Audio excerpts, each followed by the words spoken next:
I am not given to flattery. I believe that flattery is a sin, a dark sin that does no help to the hearer. But I have met with men in the last 2 days that were men who did not so much have a passion for a style of music as they had a passion for God and the truth of God. And everything without that, absolutely everything that would be done here would be vanity and foolish and useless. But the fact of the matter is, some of the words that I heard spoken here in the songs were truth.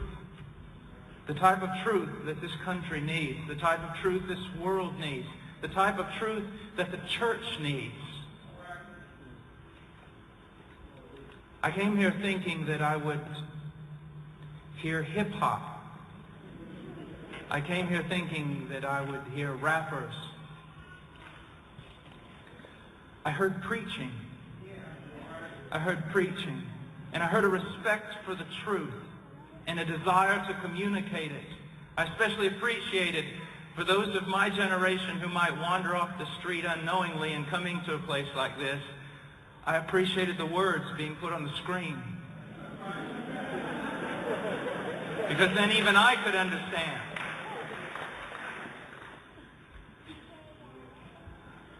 I would call what's going on here something that I use quite frequently, the Gideon's call.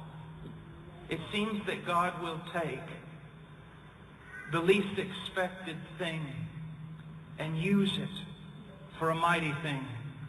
My whole life has been based on that. God taking the runt of the litter.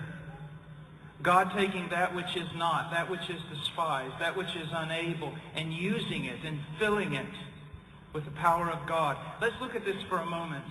Every one of us who is Christian was found by God to be vile. And our best works were nothing more than filthy rags.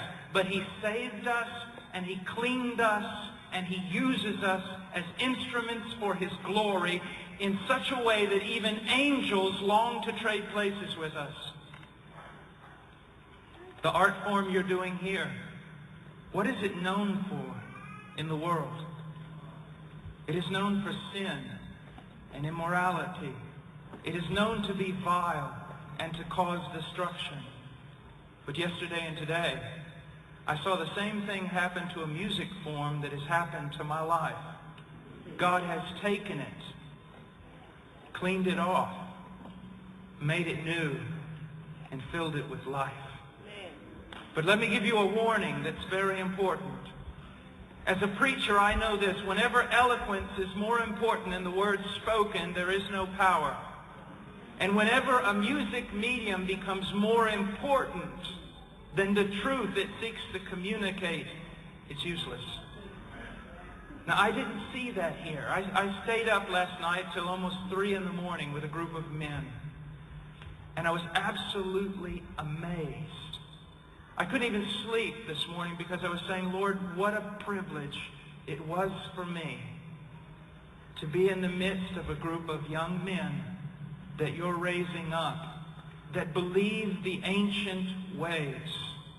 Now, if Jonathan Edwards were to come back from the dead and see some of these guys, he would probably be afraid.